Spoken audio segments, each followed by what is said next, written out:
Life is beautiful, too sweet to be wasted. When you look at the sky, that's so blue, it's make you happy. So wake up and get up, we start the day together. Assalamualaikum warahmatullahi wabarakatuh. Alhamdulillah, yang terhormat Ibu Kepala UPTSD 55 Merangin, yang terhormat Bapak Ibu Guru dari UPTSD 55 Merangin, dan yang saya hormati dan saya ucapkan banyak terima kasih atas kehadirannya dari Bapak Ibu Guru dari UPT atau sekolah lain yang sempat hadir mengikuti kegiatan saya dalam visi-misi penyebaran pemahaman dan penerapan pengalaman budaya positif. Alhamdulillahirobbilalamin, wassalatu wassalamu ala asyrofil anbiya'i wal mursalin sayyidina Muhammad wa ala alihi washabihi ajmain, amma ba'd. Puji syukur kita panjatkan kehadirat Allah Subhanahu wa taala, di mana pada kesempatan hari ini kita sempat hadir dalam kegiatan, salah satu rangkaian kegiatan saya dalam mengikuti program calon guru penggerak pada hari ini. Kemudian salawat dan salam terpulang kita peruntukkan kepada junjungan Nabi besar kita Muhammad Sallallahu Alaihi Wasallam, Nabi yang menjadi suri teladan bagi seluruh umat manusia. Bapak Ibu guru sekalian, sebelumnya kita buka acara ini, kita bersama-sama membaca basmalah. Bismillahirrahmanirrahim. Bapak Ibu sekalian, sebelumnya saya ucapkan lagi terima kasih banyak atas waktu yang telah diberikan kepada saya dalam program saya yang visi-misi penyebaran pemahaman dan penerapan pengalaman budaya positif yang saya langsung membawa materi saya sendiri, jurnalis SPD dari UPT SDN 55 Merangin, calon guru penggerak angkatan 9 Kabupaten NTB.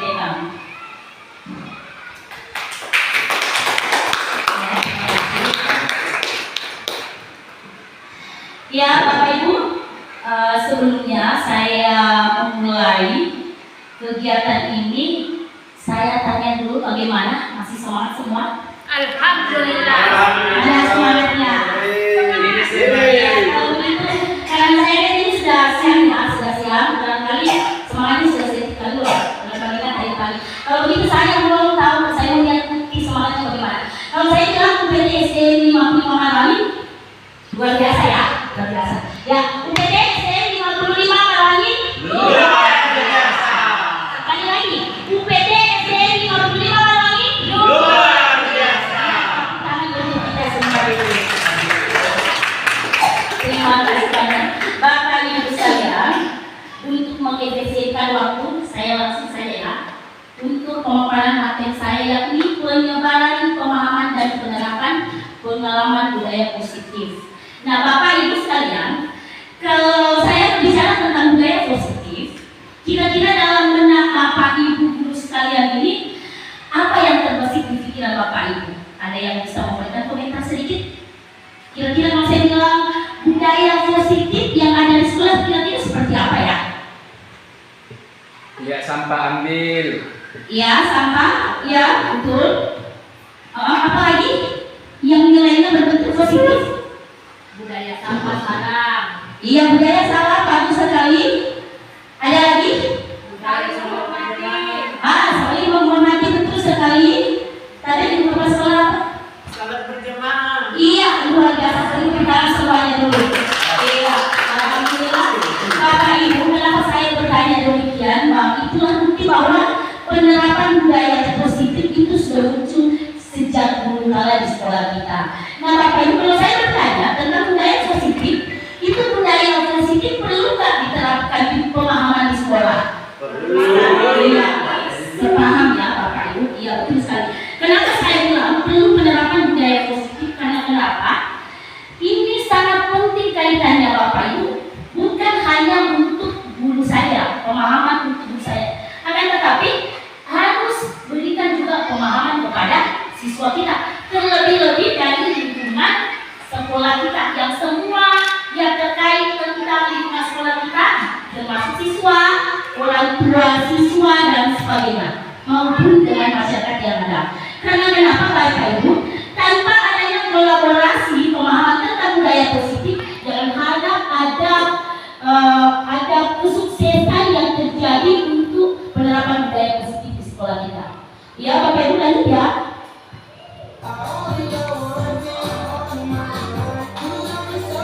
Nah, untuk materi budaya positif yang saya angkat pada pada hari ini, yang pertama adalah perubahan paradigma belajar. Ya, nanti kita jelaskan satu persatu ya. Ada disiplin positif, ada nilai-nilai kebajikan, kebutuhan dasar manusia, motivasi perilaku manusia, posisi kontrol, keyakinan kelas, dan segitiga restitusi. Ini bisa dilihat semua ya? Bisa. Mohon maaf ya kalau agak kabur sedikit. Nah, baiklah, seperti apakah perubahan dari paradigma belajar? Paradigma belajar kita lihat ya.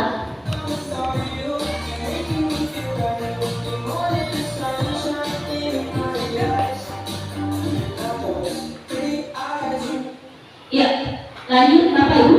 Untuk pembelajaran paradigma belajar seperti inilah model pembelajarannya ini. Pembelajaran dengan paradigma baru merupakan pembelajaran yang dirancang berdasarkan prinsip pembelajaran berdiferensiasi. Bapak Ibu tahu nggak makna berdiferensiasi? Ya, berdiferensiasi ini berasal dari bahasa Inggris yang artinya diferensiasi. Diferensi itu artinya berbeda. Maksudnya di sini, kenapa saya katakan berbeda? Itu dianjurkan untuk paradigma pelajaran baru. Karena kenapa? Menurut filosofi Ki Hajar Dewantara bahwa pembelajaran itu berpusat kepada siswa. Ya. Nah, Bapak Ibu sekalian pernah mendengarkan metode pembelajaran berpusat kepada guru dan berpusat kepada siswa? Ya. Ya, ada yang bisa memberikan sedikit komentar tentang seperti apakah pembelajaran yang berpusat kepada guru dan seperti apa yang berpusat kepada siswa? Ya, silakan Ibu Sudani. Terima kasih atas kesempatan yang diberikan. Menurut Ya. pendapat saya, pembelajaran yang berpusat pada guru itu misalnya pembelajaran yang dimana dalam kegiatan itu guru yang paling banyak berbicara, misalnya menggunakan metode ceramah, dibandingkan dengan berpusat kepada siswa. Kalau berpusat kepada siswa di sini biasanya guru cuma mengarahkan saja, kemudian siswanya lebih aktif sehingga pembelajaran itu lebih bermakna. Iya, beri tepuk tangan dulu yang luar biasa, jawabannya yang sangat luar biasa. Terima kasih Ibu Suryani. Ya betul sekali Bapak Ibu, sepakat ya? Sepakat. Nah, jadi saya ulangi kembali, pembelajaran yang berpusat kepada guru itu bahwa pembelajaran itu hanya guru yang aktif, artinya satu jalur. Kadang metode ceramah saja, ataukah kadang hanya memberikan penjelasan, memberikan tugas seperti itu. Nah, berbeda dengan metode pembelajaran yang berpihak kepada murid. Artinya, murid dituntut untuk bagaimana menemukan solusi daripada tugas yang telah dikasih. Ya, cukup guru memberikan pengarahan saja, cukup guru hanya menuntun bagaimana bahwa seperti inilah, memberikan arahan bahwa seperti inilah tugas yang akan kita kerjakan. Nah, siswa sendiri yang mencari. Itulah makanya saya bilang harus berdiferensiasi. Karena kenapa? Karena kita tidak tahu seperti apakah kebutuhan siswa. Berpihak kepada siswa artinya memberikan pelajaran kepada siswa yang berbeda-beda tergantung apa tingkat kebutuhan daripada siswa tersebut. Itulah filosofi dari Bapak pendidikan kita, Bapak Ki Hajar Dewantara, yakni berdasarkan sesuai dengan kebutuhan tahap perkembangan sesuai psikologi modern untuk mewujudkan profil pelajar Pancasila. Nah, Bapak Ibu guru sekalian, berbicara tentang profil pelajar Pancasila, ini ada 6 dimensi. Yang pertama, tidak ketara ya Bapak Ibu ya, yakni beriman dan bertakwa kepada Tuhan Yang Maha Esa serta berakhlak mulia. Jadi sesuai dengan filosofi Ki Hajar Dewantara bahwa ada 6 dimensi daripada profil pelajar Pancasila. Yang pertama itu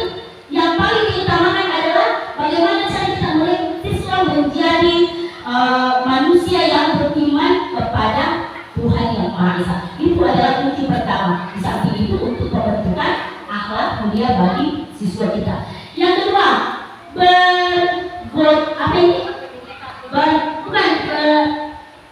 global ya, berkebinekaan global.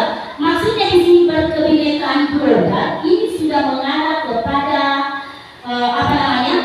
kepada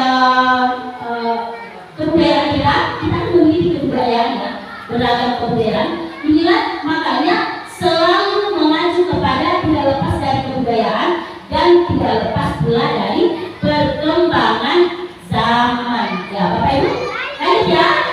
Lanjut kita akan lanjut ke bergotong royong. Nah, seperti apakah yang bergotong royong? Bergotong royong itu tidak mutlak bahwa hanya satu posisi, yakni hanya melakukan kerja bakti. Tidak. Maksud daripada program pelajaran Pancasila bergotong royong di sini adalah kita harus berkolaborasi antara siswa, guru maupun orang tua serta masyarakat yang ada di lingkungan sekolah. Itulah inti daripada gotong royong sebenarnya. Gotong royong itu bukan berarti bahwa hanya cabut rumput dan sebagainya, membersihkan, menyapu ke siswa, tidak.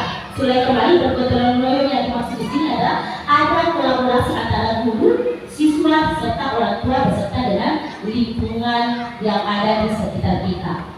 Nah, kemudian selanjutnya kreatif ya. Seperti apa kreatif ini? Jadi bagaimana kita mengacu siswa untuk bagaimana siswa itu kreatif. Saya kira untuk dari segi kreatif ini saya tidak terlalu panjang lebar ya untuk menjelaskan. Yang ketiga, bernalar kritis. Ya, bagaimana seorang guru bisa menciptakan metode pembelajaran yang mana bisa menghasilkan siswa yang bernalar kritis. Artinya seringlah memunculkan pertanyaan-pertanyaan pemantik ketika melakukan metode pembelajaran. Itu fungsinya supaya mengacu IQ siswa untuk bagaimana dia bisa bernalar kritis serta mandiri ya. Kalau ini mandiri barangkali saya sudah dijelaskan ya, mandiri seperti apa. Oke, baiklah teman-teman. Nah, itu untuk metode pembelajaran dalam paradigma baru. Baiklah, kita sudah membahas seperti pelajaran Pancasila. Nah, sekarang saya mau diskus dulu begini ya. Ya, saya mau diskus bahwa bagaimanakah kita bernalar kritis. Saya kasih permainan saja dulu ya. Permainan saya adalah klunya 26. Ya, klunya, coba kembali. Klunya 26. Apa itu 26 ya? Ya, 26 itu satu aku. 10 itu jumlah. Jadi apa itu? Klunya 26. Satu aku, 10 jumlah. Bapak Ibu ya, klunya 26. Apakah itu? 5 emas. Saya tambah 5 emas. Ayo Bapak Ibu.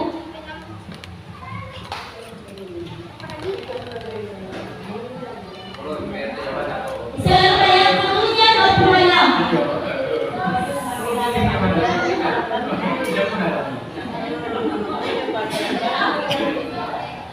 Ayo teman-teman, satu aku, 10 itu jumlah dan 5 itu emas.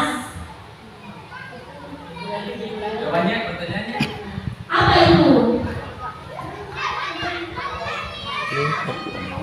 2 itu batu. Ya, Bapak Ibu ayo. Ayo bukan rumah bisa. Satu itu aku ya. Oke, saya ulangi kembali ya. Satu itu aku. 10 itu jumlah. 5 itu emas. 2 itu Bandung. 2 itu Bandung. Apa itu ya Bapak Ibu? 3 itu cicak. 4 itu dandut. Cicak, 4 itu dandut, 5 itu emas. Apa itu ya Bapak Ibu? Klunya 26. Klunya 26.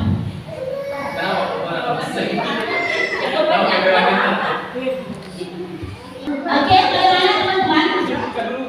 Iya, silakan Pak. Nah, sekarang bagaimana teman-teman? Klunya hebat?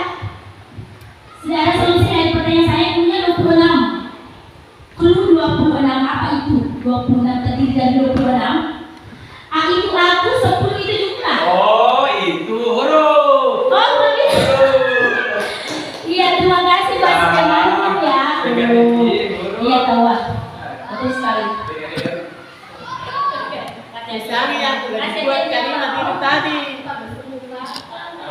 Kata dulu kayak jadi murah kayak kalau Iya, bagaimana lanjut?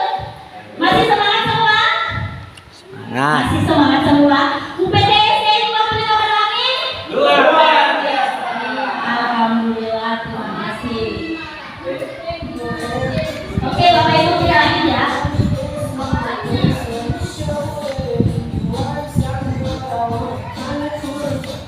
Nah, sekarang Bapak Ibu, kita masuk di inti pembelajaran kita adalah miskonsepsi terkait tentang teori kontrol. Ini yang saya ingin jelaskan sedikit ya Bapak Ibu.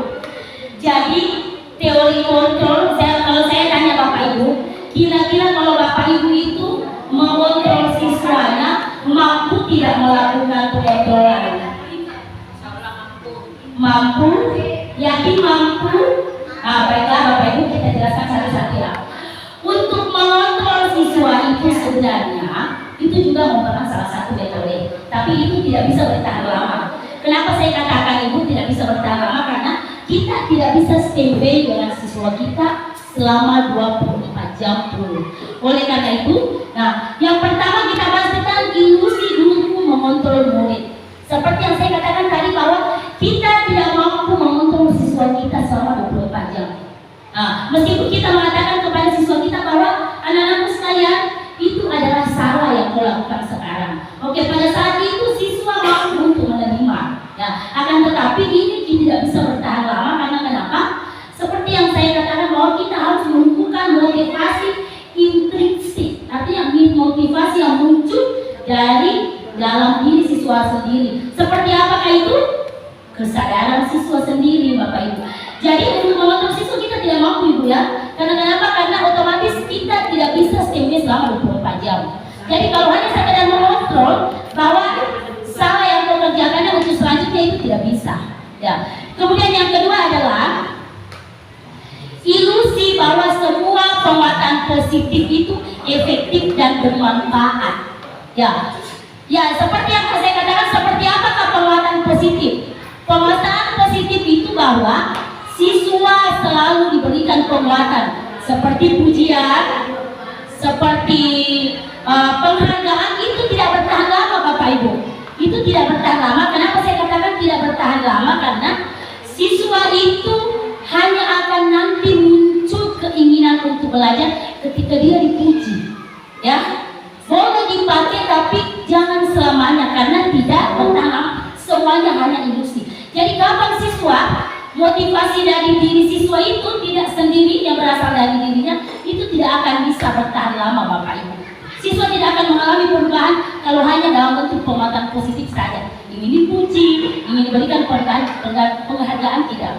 Yang selanjutnya, ilusi bahwa kritik dan membuat rasa bersalah mampu membuat karakter siswa. Ya, Bapak Ibu sekalian, kalau hanya mampu untuk menguatkan dan merasa bersalah kepada siswa, itu juga tidak mampu. Karena kenapa? Contohnya, ketika siswa diajak mendapatkan kesalahan, melakukan kesalahan, sementara dia dilibatkan dengan cara membuat merasa siswa bersalah. Tadi kamu ini salah nak, seharusnya kamu begini. Tidak bisa juga. Ini juga tidak bertahan lama. Kenapa saya katakan tidak bertahan lama? Karena siswa kembali tadi mengatakan bahwa munculkanlah motivasi intrinsik yang muncul dari diri siswa. Kapan siswa itu tidak menyadari dirinya sendiri bahwa semua yang kita lakukan itu tidak bertahan lama. Nah, kemudian selanjutnya ilusi bahwa orang dewasa berhak untuk memaksa. Anggaplah kita merasa dewasa di antara siswa, kita mau memaksakan kehendak kita bahwa kamu harus datang jam 7 anak-anak sekalian. Tetapi ketika kita tidak standby di sekolah, pasti tidak semua siswa bisa melakukan hal demikian.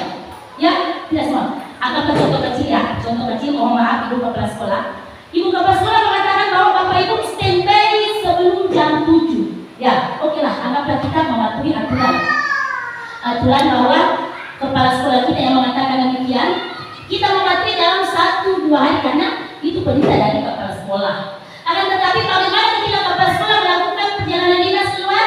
Apakah kita mampu untuk memunculkan percaya diri kita bahwa tidak ada kepala sekolah, saya tidak datang? Pastilah ada terbesit kalau bukan motivasi intrinsik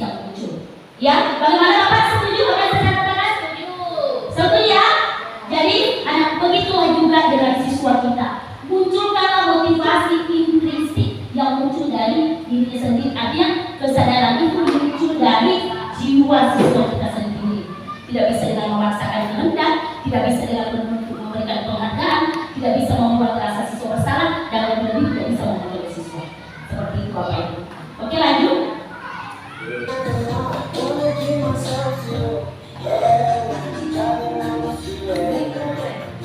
Ya, bagaimana? Ada pertanyaan? Sebelum saya lanjut, ada pertanyaan? Gak ada ya? Semuanya alhamdulillah. Sekarang lanjut kita mengubah paradigma stimulus respon ke pendekatan kontrol. Nah, seperti inilah model perubahan dari stimulus respon dengan teori kontrol. Yang kita tahu bahwa stimulus respon itu adalah memberikan penguatan kepada guru untuk bagaimana bisa menerima, mendapatkan respon timbal balik daripada apa yang kita katakan. Beda dengan teori kontrol.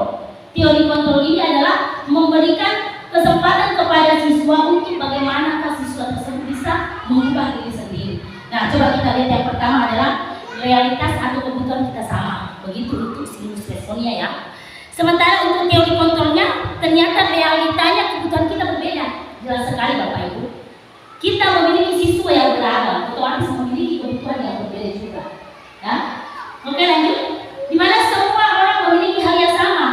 Nah, sementara untuk teori kontrolnya, setiap orang memiliki gambaran yang berbeda. Itu jelas sekali. Itu terlihat dari siswa kita.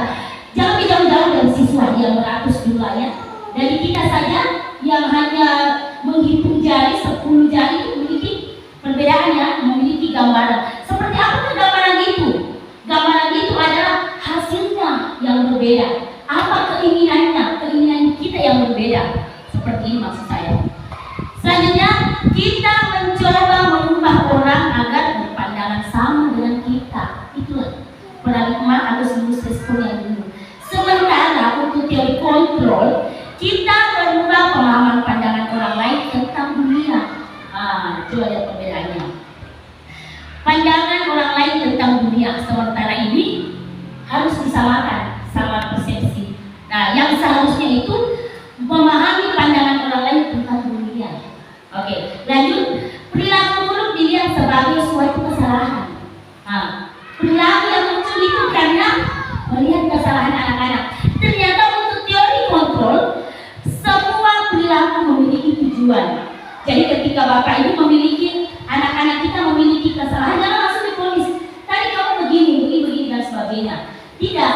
Tanyakan apa yang terjadi, kenapa kamu seperti itu. Itulah katakan memiliki tujuan. Seperti semua yang kita lakukan itu adalah memiliki tujuan. Kesalahan saja yang kita lakukan itu ada tujuannya Bapak Ibu. Ya, lanjut. Orang lain bisa mengontrol saya, sementara teori kontrol hanya Anda yang bisa mengontrol diri Anda. Bapak Ibu kembali kepada respon intrinsik bahwa mengontrol diri sendiri. Kemudian saya bisa mengontrol orang lain. Bagaimana teori kontrolnya? Anda tidak bisa mengontrol orang lain. Selalu ada perbedaan dan itulah yang terjadi sekarang. Memang pada kenyataannya perubahan itu sangat berbeda dengan pemahaman yang dulu. Kemudian memaksakan ada pada satu bujukan gagal. Kali ini berkolaborasi dan konsensus menciptakan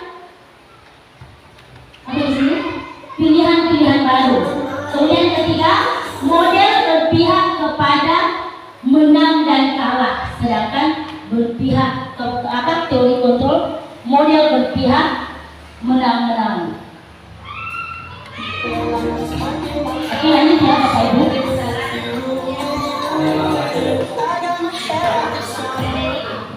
Ya, kenapa? Ada yang ingin ditanyakan? Sebelum saya lanjut, bagaimana? Bapak di belakang ada pertanyaan? Oh, nggak ada ya? Lanjut ya. Ya, disiplin positif. Bapak Ibu, disiplin berasal dari kata disiplina ya, yang artinya belajar. Disiplin mengacu pada disiplin diri yang memiliki tanggung jawab terhadap apa yang dilakukan berdasar nilai-nilai yang diyakini. Nah, Bapak Ibu, berbicara tentang masalah disiplin, disiplin itu tidak hanya mengkaitkan tentang aturan saja, bahwa aturannya harus seperti ini, tidak. harus sejalan dengan nilai-nilai yang diyakini. Nah, Bapak Ibu, sedangkan disiplin positif, seperti apakah disiplin positif? Kenapa dikaitkan dengan adanya disiplin positif? Ya. Kenapa saya katakan adanya disiplin positif? Bahwa disiplin itu bukan hanya mengacu pada aturan semata, tetapi harus dikaitkan dengan adanya nilai positif yang ada pada kelas dan di sekolah kita. Yani merupakan salah satu cara penerapan disiplin yang bertujuan untuk menumbuhkan kesadaran serta memberdayakan peserta didik tanpa imbalan atau penghargaan ataupun ancaman dan hukuman. Seperti inilah yang akan kita wujudkan di kelas kita. Jadi mewujudkan disiplin positif tanpa ada tekanan, tanpa ada imbalan atau ancaman dan hukuman. Ya Bapak Ibu ya, karena kenapa itu tidak akan berlanjut, tidak akan bertahan lama dengan metode yang kita pakai. Nah, sebagai pendidik tujuan kita adalah menciptakan peserta didik yang memiliki disiplin diri sehingga mereka mampu berperilaku mengacu kepada nilai-nilai kebajikan universal dan memiliki motivasi intrinsik dalam perubahan perilaku ke arah yang lebih baik. Bapak Ibu, kembali saya jelaskan, jangan lupa mengarah kepada motivasi intrinsik. Jadi perubahan itu muncul karena adanya kesadaran daripada siswa itu sendiri.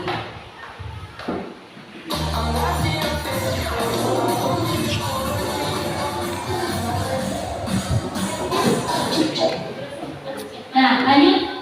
Nilai-nilai kebajikan apakah yang akan kita terapkan? Ya, nilai yang disepakati bersama adalah lepas dari suku bangsa, agama, bahasa maupun latar belakangnya. Nilai budaya positif yang akan kita munculkan adalah tidak lepas daripada semua ini Bapak Ibu. Contoh nilai kebajikan disiplin atau organisasi yang pertama adalah profil pelajar Pancasila, yakni beriman dan bertakwa pada Tuhan Yang Maha Esa, berakhlak mulia, berkebinekaan global, gotong royong, mandiri, kreatif, dan bernalar kritis. Nah, sementara IPO Primary Years Program atau PYV, yakni toleransi, rasa hormat, integritas, mandiri, menghargai, antusias, empati, pengetahuan, kreativitas, kerjasama, percaya diri, dan komitmen.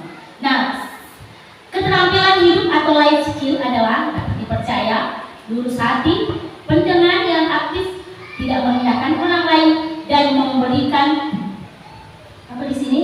Memberikan terbaik untuk diri kita sendiri. Ya Bapak Ibu. Nah, inilah yang akan kita terapkan di sekolah kita, yakni profil pelajar Pancasila seperti yang diinginkan oleh Bapak Pendidikan kita, Bapak Ki Hajar Dewantara. Yang lain ya.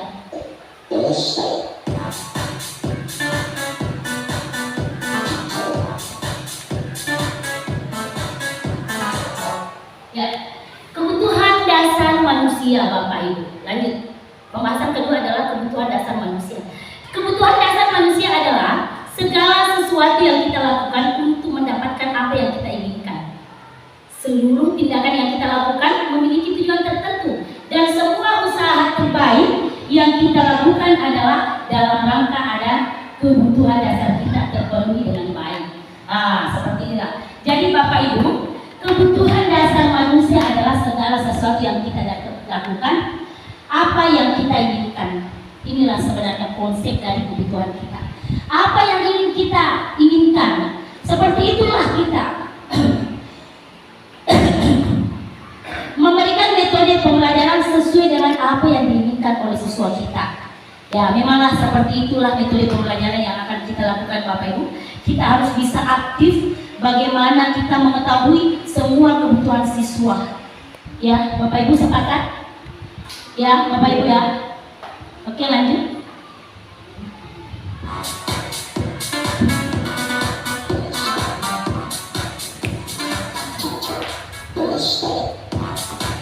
Nah, inilah 5 dasar kebutuhan manusia. Ya, kita jelaskan satu-satu Bapak Ibu ya.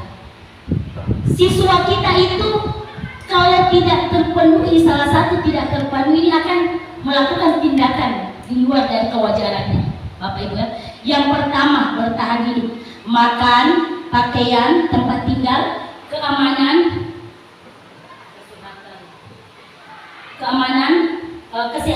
kesehatan Bapak Ibu ya. Nah, kalau siswa kita datang ke sekolah sementara untuk kebutuhan dasar bertahan hidupnya, contohnya dia lapar atau pakaiannya amburadul, pasti dia memiliki ketidakwajaran. Ini yang harus kita perhatikan Bapak Ibu ya. Jadi ketika siswa melakukan kesalahan atau melakukan sesuatu yang tidak wajar, tanyakan kelima ini, apakah ketika dia bertahan kebutuhan dasar hidupnya tidak terpenuhi seperti yang saya katakan? Nah, seperti ini. Yang kedua adalah kasih sayang dan rasa diterima. Bapak Ibu, kadang siswa kita memiliki keganjalan atau keuningan ataukah ada sesuatu yang dilakukan di kelas. Kadang kebutuhan kasih sayang dan rasa diterimanya tidak terpenuhi di kelas. Karena kenapa? Seperti rasa diterima tidak dipenuhikan.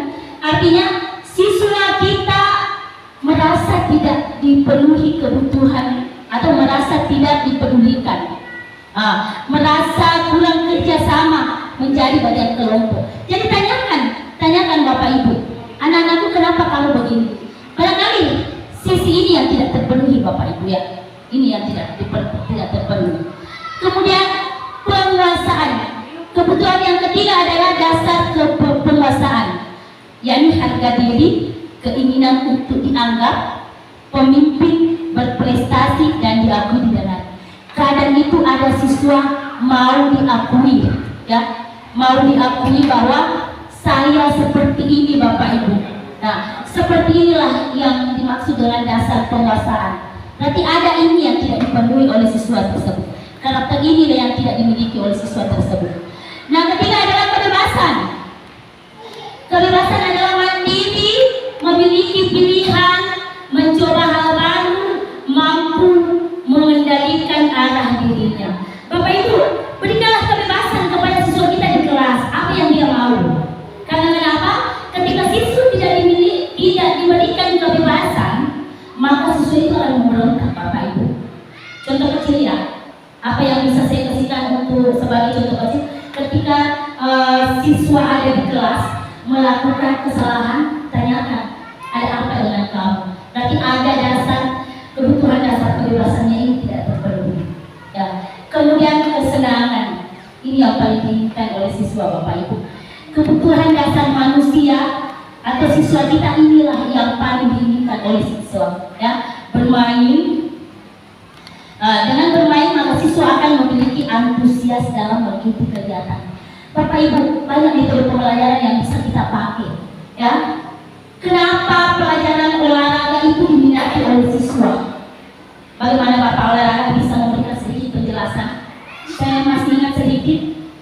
Bagaimana ada selain dari Bapak olahraga menurut hasil penelitian kita?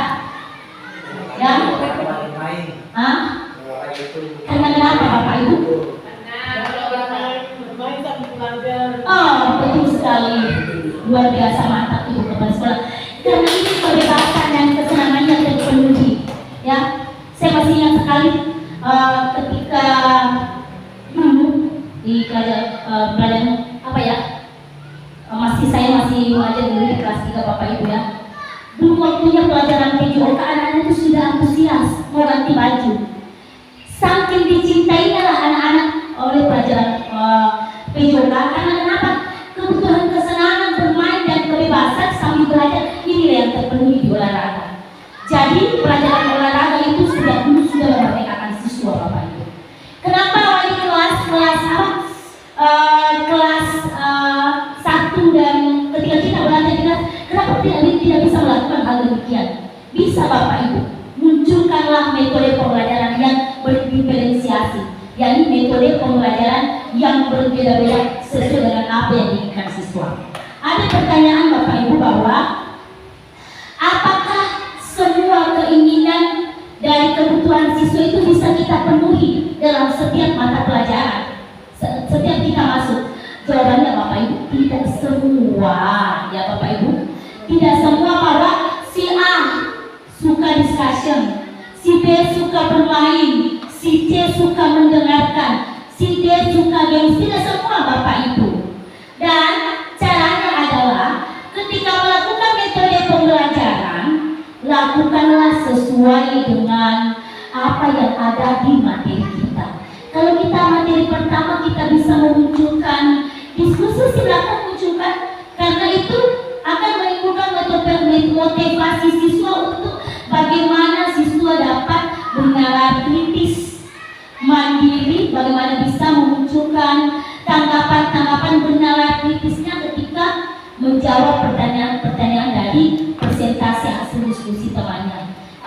Pelajaran berikutnya kita bisa melakukan permainan.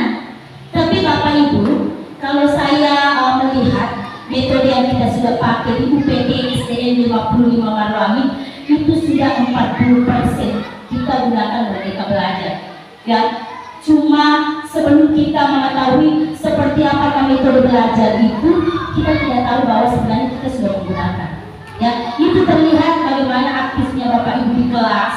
Jadi Bapak Ibu, ketika saya ditanya tentang pendampingan, sejauh mana Bapak Ibu sudah melakukan program guru penggerak di sekolah kita, saya dengan bangga mengatakan bahwa saya sudah melakukan 30%. Karena kenapa? 30% itu kita sudah melakukan sebelum adanya guru penggerak Bapak Ibu. Ya?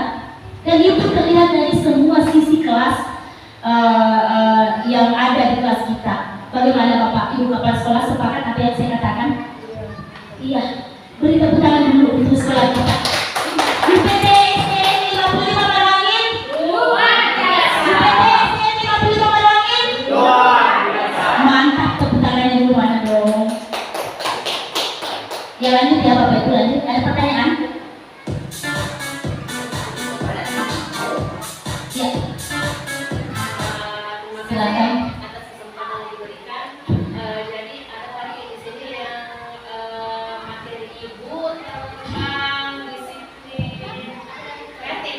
Disiplin kreatif itu di situ tadi penjelasannya mengatakan bahwa kita tidak boleh memaksakan, kita memberikan kebebasan kepada siswa. Misalnya siswa harus memiliki kesadaran sendiri untuk melakukan sesuatu. Saya kira kalau misalnya tanpa diberikan oleh guru memberikan kebebasan sendiri kepada guru untuk menyadari dirinya sendiri bahwa saya tidak boleh melakukan ini. Saya kira kalau anak SD itu masih susah, ya. Kenapa? Karena kalau kita lihat saja anak SD, tanpa misalnya saya contoh kecilnya pungut sampah, ya, pungut sampah saja tanpa dikasih teguran atau dikasih misalnya besok ini kegiatan tempatmu ini harus bersih, itu kan sudah diberikan kayak ancaman hukuman, ya. Jadi ada sanksinya kalau tidak bersih. Nah, kalau misalnya tidak dikasih hukuman, itu dia tidak akan berubah, bahkan akan berlalu. Nah, kalau misalnya sudah makan dulu, ya pasti buat kembali.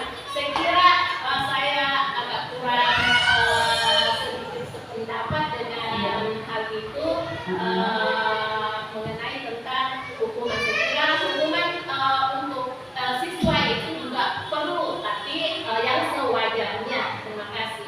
Iya, benar-benar luar biasa pertanyaannya Bapak Ibu. Iya, Bapak Ibu ya, sebenarnya akan kita melangkah ke sana, ya. Materi kita sebenarnya akan kita melangkah ke sana, tapi tidak apa saya sedikit kasih gambarannya. Bapak Ibu, tadi itu saya mengatakan bahwa munculkanlah motivasi intrinsik yang ada pada diri siswa. Bukan berarti bahwa tidak ada ekstrinsipnya dari luar. Cuma saya mengatakan dari luar itu Bapak Ibu tidak bertahan lama, ya. Harus diimbangi dengan adanya motivasi dari siswa. Itulah gunanya profil pelajar Pancasila, kaitannya dengan filosofi Ki Hajar Dewantara. Jadi Bapak Ibu, ketika kita meminta siswa untuk melakukan sesuatu, coba munculkan bagaimana cara itu memotivasinya dari dalam. Tidak hanya dengan cara selanjutnya, seterusnya bahwa ada penekanan, ada hukuman, ada sanksi. Karena kenapa Bapak Ibu, seperti yang tadi saya jelaskan bahwa itu tidak bertahan lama, ya. Artinya ketika Bapak Ibu dulu tidak ada, yakin nggak siswa Ibu yang kelas, contohnya kelas 5 ya, yakin nggak kalau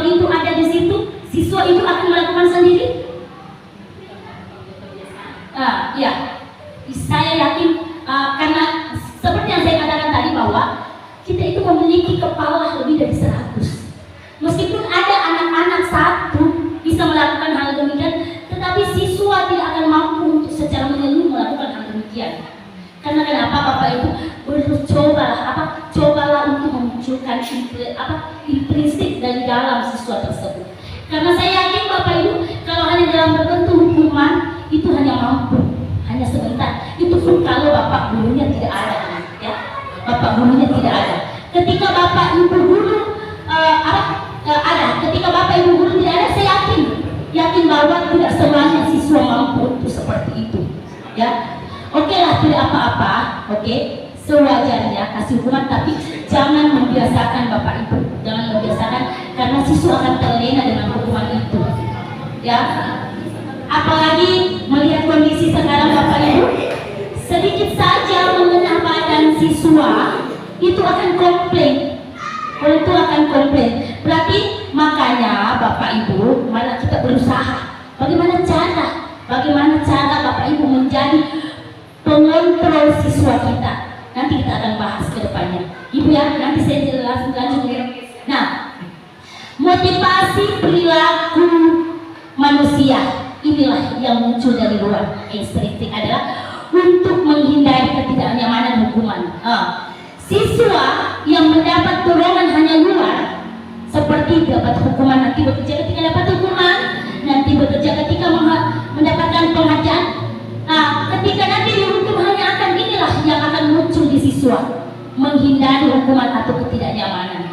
Bapak Ibu, ini tidak akan bertahan lama, saya yakin Bapak. Karena kenapa? Ini yang hanya dihindari oleh siswa, hanya muncul ketidaknyamanan dan hanya muncul terbesit di otaknya bahwa saya hanya takut dihukum. Yang mana lagi? Intrinsik yang dari luar lagi adalah untuk mendapatkan imbalan. Inilah resiko hanya dari luar saja adalah yang tadi hanya takut adanya hukuman, yang kedua karena ada imbalan. Jadi ketika tidak ada embel-embel imbalan, mampu nggak siswa hanya melakukan tanpa ada imbalan? Kalau karena kebiasaan, hindari ini Bapak Ibu, hindari.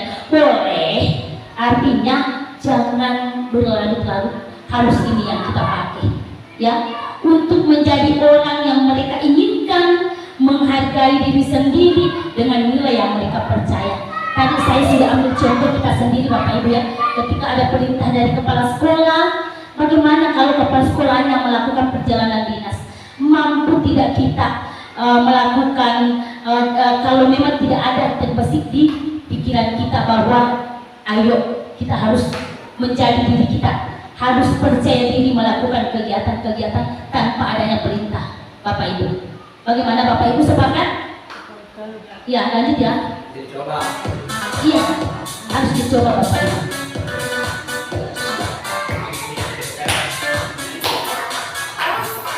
Oke, inilah metode yang ada kita pakai. Bapak Ibu lihat sendiri, metode apa yang biasa kita pakai? Hukuman, konsekuensi, restitusi. Restitusi ini saya pernah pakai ini Bapak Ibu, hukuman.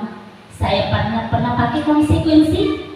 Nanti saya tahu restitusi ketika saya masuk di dunia guru penggerak. Nah, coba Bapak Ibu kita akan bahas satu persatu ini ya. Nah, hukuman tidak terencana dan tiba-tiba. Artinya hukuman ini muncul ketika anak-anak melakukan kesalahan, tidak terencana, ya Bapak Ibu. Anak-anak, nanti kamu salah, putari lapangan 10 kali, itu hukuman Bapak Ibu. Ya, murid tidak tahu apa yang akan terjadi atau dilibatkan. Jadi ketika anak-anak melakukan kesalahan, hukuman itu yang muncul itu anak-anak tidak tahu seperti apa hukuman yang kita kasih. Contohnya tadi anak-anak bersihkan WC, karena kamu tidak mengerjakan PR bersihkan WC, ya itu adalah sejenis hukuman. Artinya sesuatu yang secara tiba-tiba dan anak-anak tidak mengetahui dan tidak dilibatkan sebelumnya.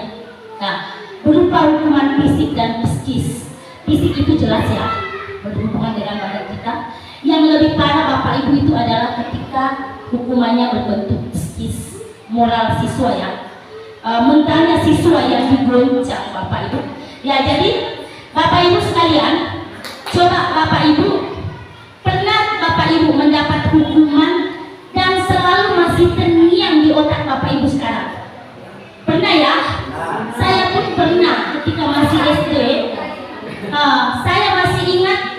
apa namanya, tidak perlu saya sebutkan seperti apa Bapak Ibu. Saya masih ingat itu ketika saya melakukan sesuatu itu mental saya diserang. Masih mending kalau fisik Bapak Ibu ya bisa lepas, bisa terbuka. Tapi ketika psikis yang mengancam mental kita ini luar biasa, susah sekali dihapus. Karena kenapa? Akan berdampak trauma kepada diri kita. Ya, Bapak Ibu tolong hindari ini ya. Nah, seperti apa konsekuensi? Konsekuensi itu Bapak Ibu terencana dan disepakati, seperti aturan yang ada di sekolah, disiplin yang aturan tata tertib yang ada di sekolah. Nah, terencana seperti itulah bahwa anak-anakku sekalian, kalau kita tidak pakai baju seragam, ya ini ya disiplin tata tertib. Anak-anakku sekalian, kalau kita tidak pakai baju seragam, bahwa kita akan mendapat hukuman seperti ini. Itulah yang dimaksud dengan konsekuensi. Harus beli baju, harus pakai baju seragam, harus pakai sepatu sekarang. Dan sikap guru selalu memonitori murid. Nah, kalau konsekuensi sifatnya itu guru yang memonitori, ya Bapak Ibu. Nah, sekarang restitusi Bapak Ibu ya. Seperti apakah restitusi? Adalah proses menciptakan kondisi bagi murid untuk memperbaiki kesalahan. Proses kolaboratif yang mengajarkan murid untuk melakukan solusi sendiri. Bapak Ibu, saya pernah mencoba ini model restitusi ya. Model restitusi ketika kita menemukan kesalahan kepada siswa, silakan siswa sendiri menemukan apakah jawaban daripada kesalahannya. Nanti kita akan bahas sama-sama. Oke, lanjut. Ya.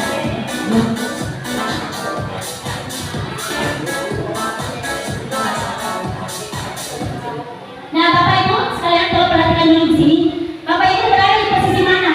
Inilah posisi guru yang ada di sekolah. Ibu, saya pernah berada di posisi ini. Bapak Ibu, saya pernah berada di posisi ini, membuat merasa bersalah siswa. Saya pernah berada di posisi teman. Saya pernah berada di posisi pemantau dan posisi manajer. Dari kelima posisi inilah Bapak Ibu pernah kita lalui bersama.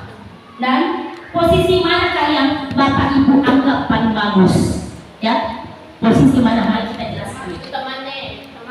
Oke, untuk posisi menghukum, saya pernah Bapak Ibu ya. Ketika siswa saya melakukan kesalahan, saya kasih hukuman terserang. Saya pernah melakukan itu. Nah, akan tetapi Bapak Ibu, posisi menghukum itu tolong dihindari. Karena kenapa? Itu tidak berlangsung lama Bapak Ibu. Ya, justru akan merusak mental siswa. Ya, memang nih Bapak Ibu efek jerah, tapi saya katakan bahwa tidak bisa untuk selamanya. Efeknya memang efek jerah Bapak Ibu, tetapi untuk kondisi siswa sekarang, untuk saya kembali, untuk kondisi siswa sekarang itu sudah tidak zamannya Bapak Ibu. Coba perhatikan kondisi siswa kita sekarang, itu sudah tidak zamannya Bapak Ibu ya. Kemudian membuat merasa bersalah. Saya pernah memperlihatkan Bapak Ibu bahwa anak Ibu tolong ya, tolong demi Ibu ya, jangan lakukan itu. Anakku sekalian, kamu itu melakukan kesalahan ini. Anak-anak hanya tahu kesalahannya Bapak Ibu, tapi itu tidak mutlak untuk berubahnya. Nah, sekarang berteman, ini juga berteman Bapak Ibu. Memang bagus untuk posisi berteman, tetapi berteman itu Bapak Ibu kadang merusak harga guru ya. Saya pernah mencoba Bapak Ibu melakukan kontrol guru ya, dengan cara berteman, tetapi kadang siswa itu siswanya yang lepas kontrol. Bagaimana, sepakat? Ya, jangan ya. Boleh Bapak Ibu, tapi jangan keseringan.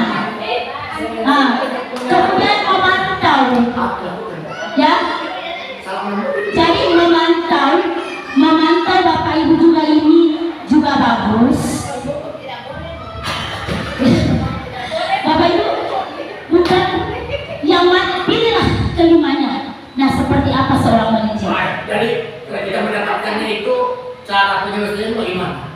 Inilah posisi kontrol yang paling bagus Bapak Ibu adalah menjadi manajer. Bapak Ibu ketika berada di rumah, kita itu memanage anak-anak tak Ibu ya. Kita mengontrol anak Ibu ya. Pernah mengontrol? Ya. Gunakanlah memanajernya. Manajelah siswa kita yang paling bagus. Coba kita lanjut.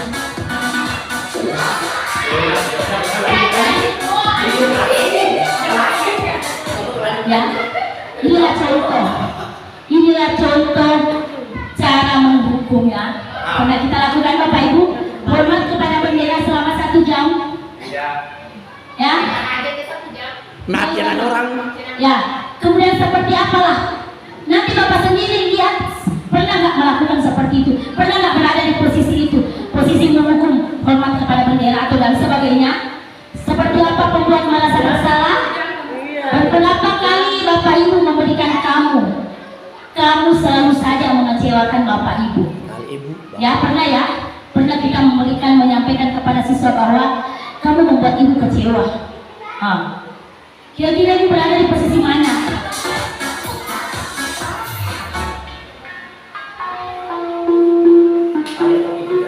Jadi teman, ayo dong ikuti aturan sekolah. Tolong bantu ibu, bapak ya sekali ini yang sudah tidak apa-apa. Lain kali jangan sampai berbuat seperti ini. Iya seperti teman seperti ini. Pernah ya? Anak-anak sekarang sudah dijawab karena sudah gitu juga. Ayo dong ikuti aturan sekolah. Tolong bantu ibu bapak ya sekali ini. Ya sudah tidak apa-apa. Lain kali jangan sampai berbuat seperti ini. Bapak Ibu pernah mengalami hal demikian? Pernah merasa menjadi teman? Pernah? Nah, seperti apakah kalau pemantau? Kamu sudah melanggar peraturan sekolah. Kamu tahu konsekuensinya? Setelah upacara, kamu beli atribut di koperasi dan jangan ulangi lagi. Ya, Bapak Ibu inilah seperti contoh guru, posisi kontrol guru yang pemantau.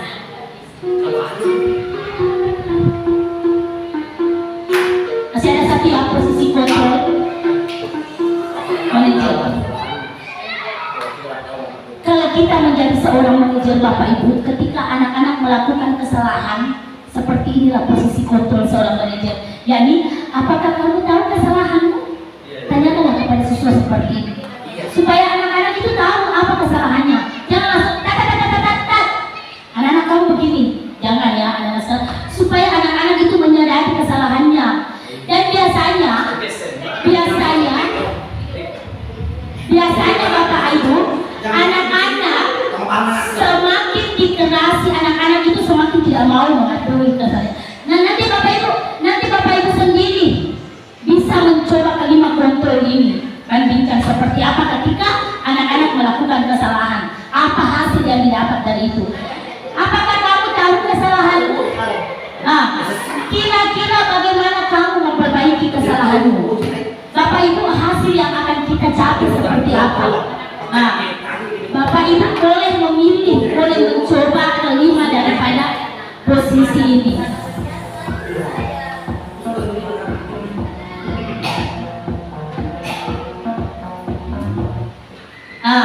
Sekarang saya tanya dulu. Sekarang kita bermain dulu ya Bapak Ibu, kita bermain bersama-sama. Dijawab ya? Ya. Dijawab ya Bapak Ibu. Saya ada. Ini posisi kontrol seorang guru. Saya kecewa sekali dengan kamu. Ini posisi kontrol apa Bapak Ibu? Ya? Memantau. Memantau. Cili ya, Merasa bersalah ya?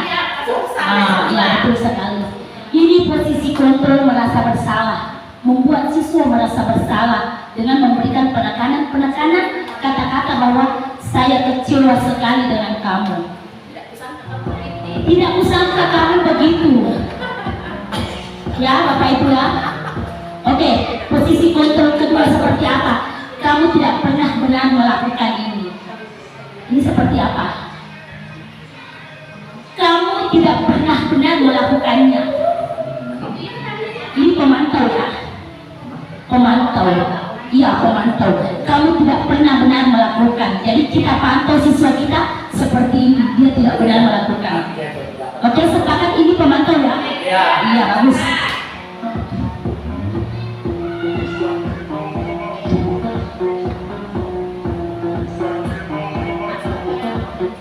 Yang ketiga adalah apa rencanamu untuk menyelesaikan masalah ini? Iya, kawan, mantap, luar biasa.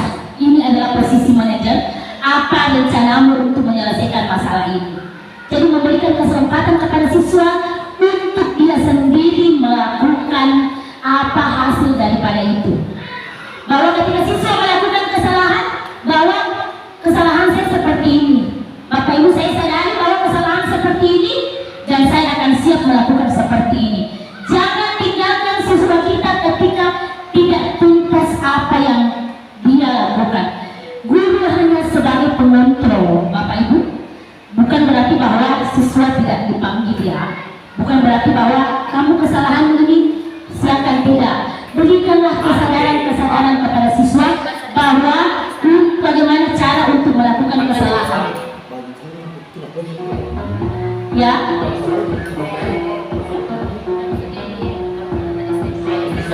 Nah, tadi Bapak Ibu, ayo lakukanlah demi Bapak Ibu ya. Apa ini tadi?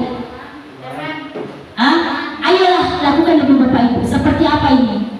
Seperti aku. kontrol. Kontrol apa tadi Bu Haji? Ya, bagus. Ini kontrol seperti, ini pengontrolan guru seperti Besti. teman. Oke, besti. Seperti besti istilahnya seperti itu. Ini cocok nggak dipakai seperti ini Bapak Ibu? Ayo lakukan demi Bapak Ibu. Ya. Ini kadang kita lakukan ketika ada sesuatu mendesak. Seperti ada sesuatu yang kita lakukan, contohnya ada penambahan. Ayo nak semangat demi Bapak Ibu, demi sekolah kita. Tapi kalau untuk melakukan kesalahan ini jangan dipakai Bapak Ibu ya. Karena kenapa ini tidak efektif? Tidak efektif. Ayo lakukan demi Bapak Ibu.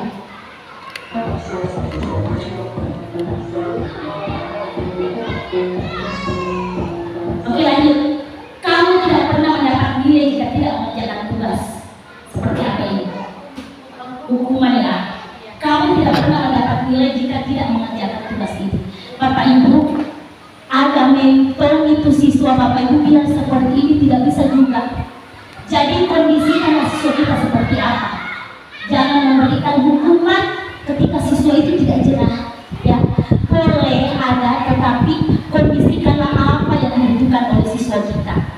Ya, Bapak Ibu, pernah memiliki siswa meskipun diberikan ini tidak melakukan? Ada siswa tak seperti itu? Ya, gunakanlah metode sesuai dengan apa yang dibutuhkan oleh siswa.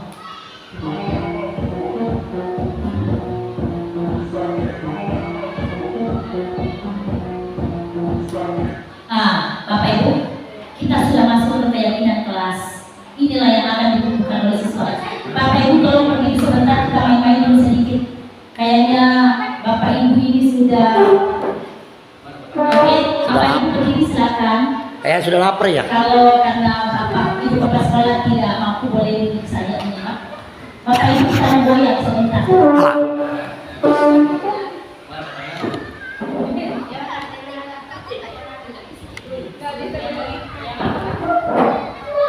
Kita mulai berdiri sebentar di tengah kegiatan kita.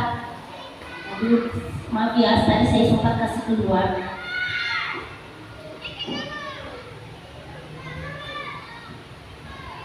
Oke, siap. Saya tambah suaranya ya, kita semangat.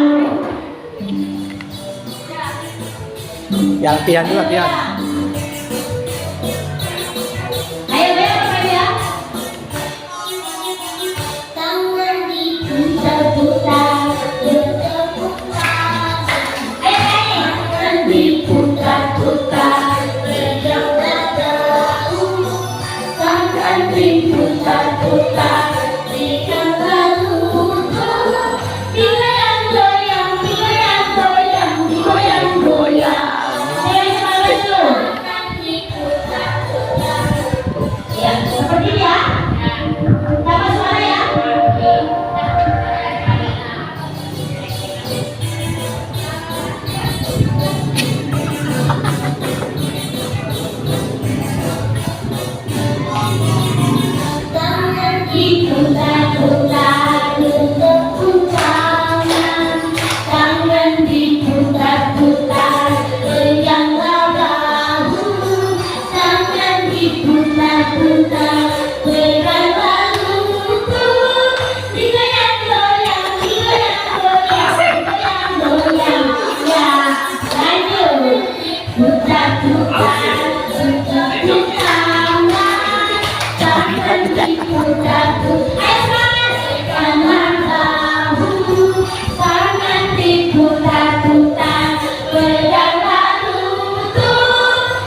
Three, two.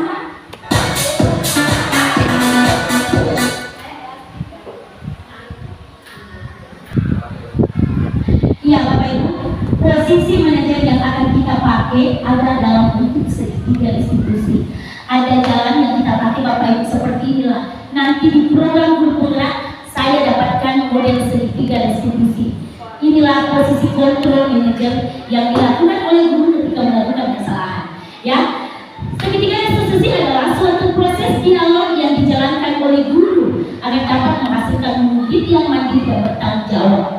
Inilah yang akan kita capai, yaitu siswa memiliki hasil yang mandiri dan bertanggung jawab. Ada beberapa 3 tahap untuk segitiga restitusi, ini adalah menstabilkan identitas, validasi tindakan yang salah, dan keyakinan kelas. Menanyakan keyakinan kelas. Inilah posisi kontrol segitiga restitusi yang akan kita pakai. Yang adalah menstabilkan identitas adalah berdasarkan prinsip membuat kesalahan adalah bagian dari proses pembelajaran. Adalah berbuat salah itu wajar. Nah, inilah kalimat yang kita pakai ketika kita menstabilkan identitas. Berbuat salah itu wajar. Nah, tidak ada manusia yang sempurna. Ibu bapak juga pernah melakukan itu, ya. Ibu bapak tidak mau mencari siapa yang salah, tapi ibu bapak ingin mencari solusi dari permasalahan ini. Kamu berhak merasa begitu. Inilah kalimat yang akan kita pakai dalam segitiga restitusi ini untuk menstabilkan identitas. Nah, sekarang validasi tindakan yang salah adalah berdasarkan prinsip setiap perilaku berupaya memenuhi suatu kebutuhan tertentu. Kamu pasti punya melakukan alasan. Ada apa Bapak Ibu Guru? Ketika kita melakukan kesalahan, ya ketika kita melakukan kesalahan, siswa kita melakukan kesalahan, tanyakanlah apakah yang menyebabkan kamu melakukan kesalahan itu. Ya Bapak Ibu, kamu patut bangga karena telah melindungi sesuatu yang penting buat kamu. Artinya anak-anak jangan memberikan penekanan kepada anak-anak sehingga anak-anak bisa mengakui kesalahannya. Munculkanlah kata-kata bahwa andai kata ibu berada di posisi kamu, ibu pun akan melakukan kesalahan atau melakukan perbuatan. Karena kenapa? Kamu memiliki alasan. Kamu mempertahankan sesuatu yang penting bagi kamu, ya. Oke, lanjut. Seperti apa solusinya Bapak Ibu? Ya, menanyakan keyakinan. Setelah anak-anak diberitahukan bahwa anak-anakku sekalian, kamu berhak untuk melakukan demikian, tanyakanlah keyakinan kesalahan apa yang kamu perbuat, ya. Keyakinan kelas apa yang telah kamu lakukan. Tadi kita Bapak Ibu sebelumnya kalian harus bikin keyakinan kelas, ya, bahwa keyakinan kelas apa yang kamu perbuat. Di dalam kelas Bapak Ibu harus ada keyakinan kelas kita bentuk. Apakah keyakinan kelas buang sampah, jangan merusak properti yang ada di kelas, jangan datang terlambat, kerjakan tugas. Bikinlah keyakinan kelas seperti itu di kelas kita supaya anak-anak tahu keyakinan kelas apa yang telah dia rusak.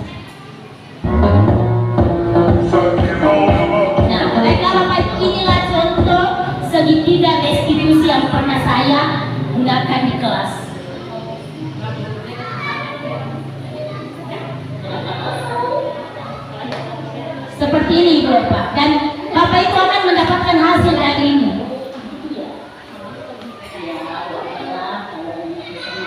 Suara.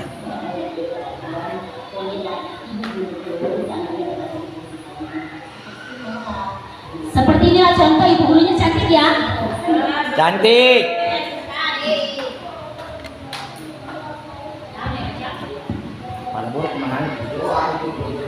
Jadi biarkanlah siswa mencari solusinya dan menemukan keyakinan kelas yang dia langgar ketika melakukan kesalahan. Ya. Inilah model segitiga restitusi yang kita lakukan ketika siswa kita melakukan kesalahan.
Oke, mantap kawan gurunya. Iya, lanjut. Nah sekarang penutup. Ya, dalam penerapan program disiplin positif, hendaklah guru memiliki standar kepribadian profesional dan sosial yang baik, di mana guru mampu merefleksikan dirinya dalam among atau manajer. Lihat, kunci adalah manajer yang menuntun murid-muridnya menjadi insan yang mandiri, merdeka dan bertanggung jawab. Itulah standar pendidikan nasional sekarang, Bapak Ibu. Nah, Bapak Ibu, ada yang ingin ditanyakan sebelum kita tutup? Ada yang ingin ditanyakan? Ya, oke lah, kalau sepertinya sepakat semua dengan apa yang tadi saya paparkan, Bapak Ibu minta tolong satu orang untuk memberikan refleksi dari kegiatan kita pada hari ini. Bagaimana Ibu Sudari bisa? Iya, silakan.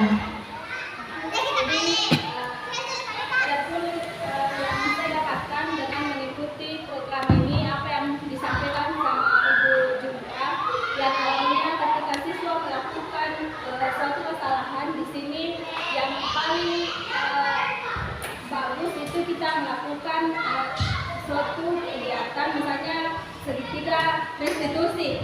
Jujur kalimat seperti ini baru saya dapatkan di kegiatan ibu, dan sangat besar manfaatnya karena bagaimana seorang siswa bisa memperbaiki kesalahannya dan mencari sendiri solusi apa dari kesalahan yang mereka perbuat. Iya, luar biasa. Iya, Bapak Ibu, UPT SDN 55 Merangin. Ya, Bapak Ibu, mungkin hari ini pemaparan materi saya cukup sekian. Bapak Ibu, sebelumnya sebelum saya tutup, saya ingin mengucapkan terima kasih dan merasa bersyukur berada di tengah-tengah ibu guru yang hebat, baik itu yang berada di UPT SDN 55 sendiri maupun ada sebagian yang bergabung dari UPT atau sekolah lain. Ya, oleh karena Bapak Ibu atas perhatiannya, saya ucapkan banyak terima kasih. Bila mana ada kesalahan, mohon maaf. Kalaupun masih ada yang kurang dimengerti, nanti saya kasih nomor kontak saya ya, Bapak Ibu. Oke, saya ucapkan terima kasih. Assalamualaikum warahmatullahi wabarakatuh.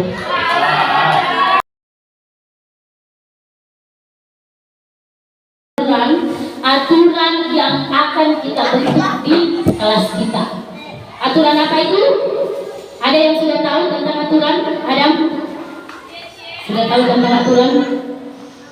Jadi kita mau bikin di kelas kita ini sejenis aturan. Jadi tidak perlu lagi ibu capek-capek bilang Ini nak begini, jangan begini, jangan. Kita cukup meneladani aturan yang akan kita bikin bersama-sama, ya. Aturan itu kita yang bikin sendiri dan kita yang laksanakan, ya. Dalam bentuk keyakinan. Kenapa ibu bilang keyakinan? Supaya apa yang akan kita bikin nanti itu siap kita yakini dan laksanakan. Jadi tergantung apa yang kalian mau. Tadi, nah baiklah anak-anak sekalian, jadi aturan yang kita bikin dalam bentuk keyakinan kelas seperti contoh kecil, siapa yang bisa menyebutkan satu aturan yang bisa kita pakai? Ari? Jangan membuang sampah sembarangan. Betul sekali, jangan membuang sampah sembarangan. Kasih tepuk tangan. Aturan apa lagi? Apa aturan? Tidak boleh buat pelanggaran di kelas. Tidak boleh buat pelanggaran di kelas. Itu adalah sejenis aturan, ya. Tapi yang akan kita bikin hari ini adalah keyakinan atau aturan dalam bentuk nilai positif. Jadi tidak ada lagi bilang jangan, pokoknya harus positif. Seperti jangan menyontek. Apa kata lain dari jangan menyontek? Misalkan jangan ada kata jangan, tidak, jangan ada nilai negatif dari kelompok pelawar. Contohnya kalau ibu bilang jangan menyontek, kata apa yang bisa dipakai? Jangan pakai kata jangan. Jangan ada tidak boleh. Jadi yang akan kita bikin nanti adalah bernilai positif dan kata-kata atau kalimatnya pun harus positif.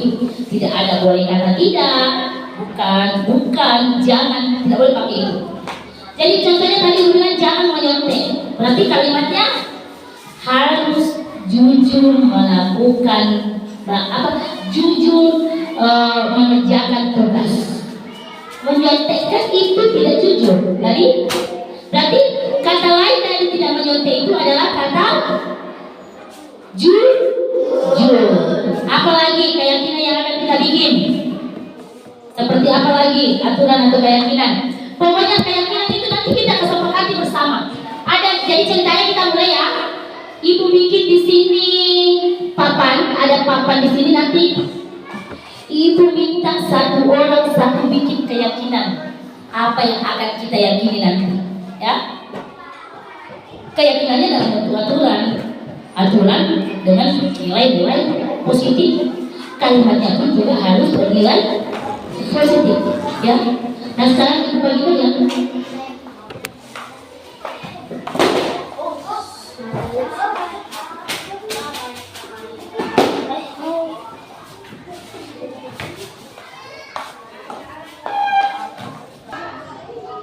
Sekarang ibu bagi ya. Jadi anak-anak sekalian silakan bikinlah keyakinan atau aturan yang kalian anggap penting di kelas kita. Apa yang kalian penting harus ditaati di kelas. Satu kalimat yang sangat jelas. Buang sampah sembarangan. Tidak boleh kata jangan. Jangan ada kata jangan ada kata jangan ya. Buanglah sampah pada tempatnya. Seperti itu, buanglah sampah pada tempatnya.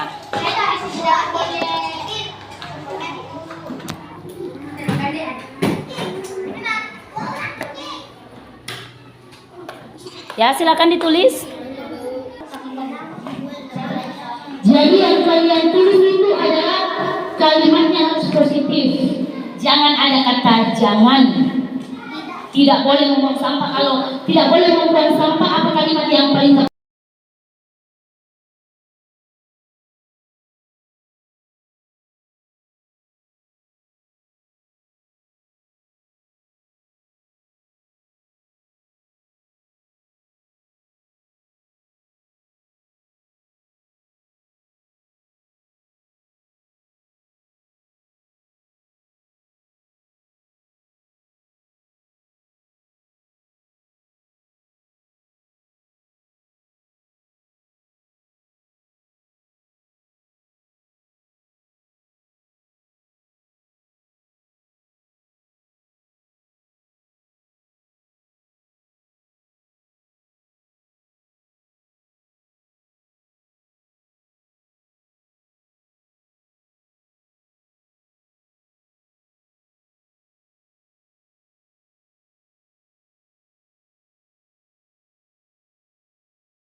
Nafisa Syakira, bisa dipanggil Andi Nafisa.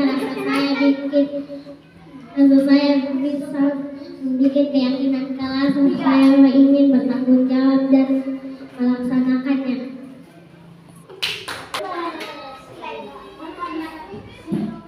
Assalamualaikum warahmatullahi wabarakatuh. Waalaikumsalam warahmatullahi wabarakatuh.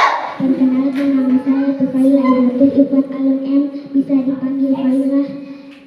Rasa saya senang dan ingin. Perkenalkan, nama saya Alwas Pito, bisa dipanggil Pito. Perasaan saya saat membuat peraturan di kelas. Saya berani bertanggung jawab saat membuat peraturan di kelas ini. Iya, ibu ulangi nak ya, keyakinan ya. Keyakinan kelas. Keyakinan, coba bilang keyakinan kelas. Keyakinan kelas. Iya, bagus, mantap nak ya. Siap ya, siap itu. Iya. Warahmatullahi wabarakatuh. Waalaikumsalam warahmatullahi wabarakatuh. Nama saya Muhammad Farid, bisa dipanggil Farid.